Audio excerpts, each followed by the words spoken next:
welcome back to another episode of The Development Dating Game, an affiliate of LaRock Enterprises, the only televised show where educators can find true love. I'm your host, Tye DaNot, and today's special guest, our bachelorette, is the lovely Mrs. Anita Mhan. Welcome, Anita.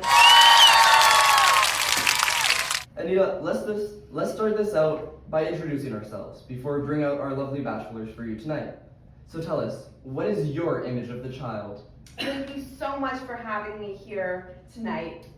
Well, Tye, my image of the child consists of a more postmodernistic view.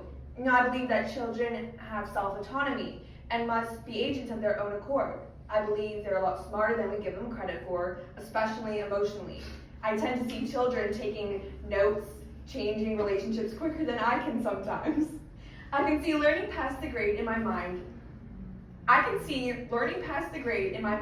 I see learning development through real life experiences. They can introduce what they're learning into real life scenarios. That's the proof I need.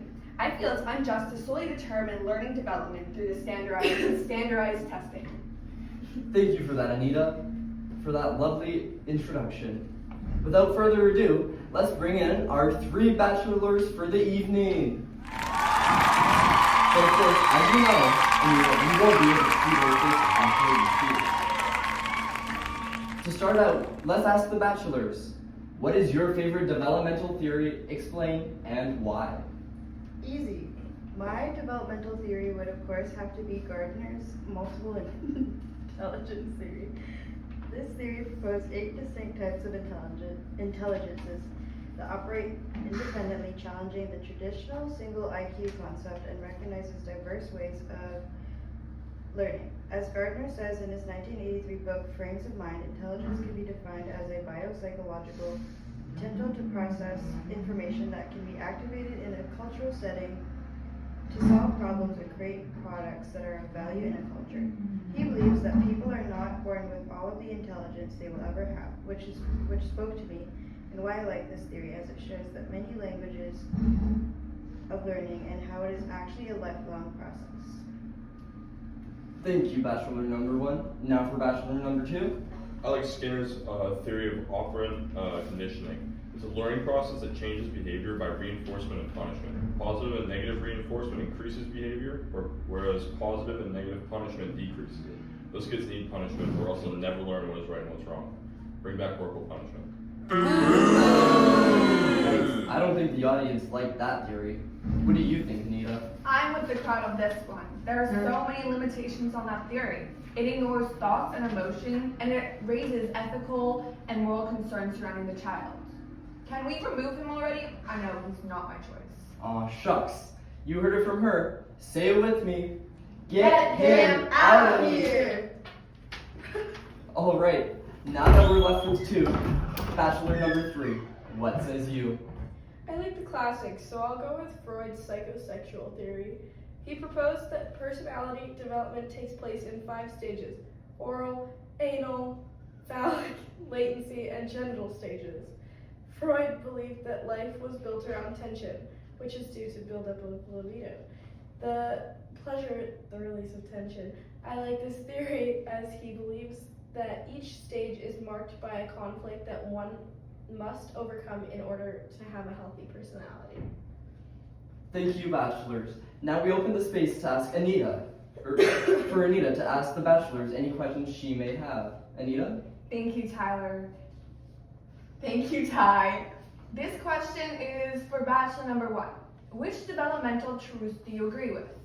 I agree with the truth that development is holistic and that we cannot separate physical, cognitive, social, and emotional development, as they influence each other and they are inseparable, as well as each child develops at their own pace. I also agree that relationships are the foundation of development. Secure attachments and responsive relationships help children feel safe, learn, and explore. Thank you, Bachelor 1. Now, for Bachelor number 3, which truth do you reject?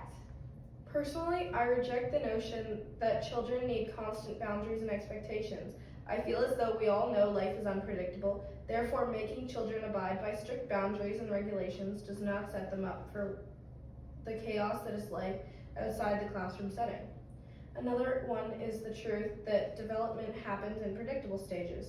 As I had previously mentioned, life happens, there are things beyond our control, and we cannot force children to adhere to a system set up for the ideal, unrealistic view of life. Thank you, number 3. Anita, now knowing this, I have one last question for you. How would you bring this into a classroom setting? Well, first off, I would take all the positive answers in which I agree and implement them into the classroom, always abiding to the ethic care. And I would also make sure context is heavily included in each decision made and try to understand where the children are coming from. Thank you, Anita. Well, it looks like it's that time of the show again. Anita, now it is time for you to pick your Bachelor! The countdown starts now. Well, I really like both of their answers. A tough decision. Time's almost up. Okay, number 3, I really like your answer for the second question, but I don't know if I like the first answer as much. Okay, I'm locking in my answer. I choose number 1. You may now meet Bachelor number 1. So it looks like you made another amazing developmental date. Thank you for tuning in to another episode of the Development Dating Game. Good night.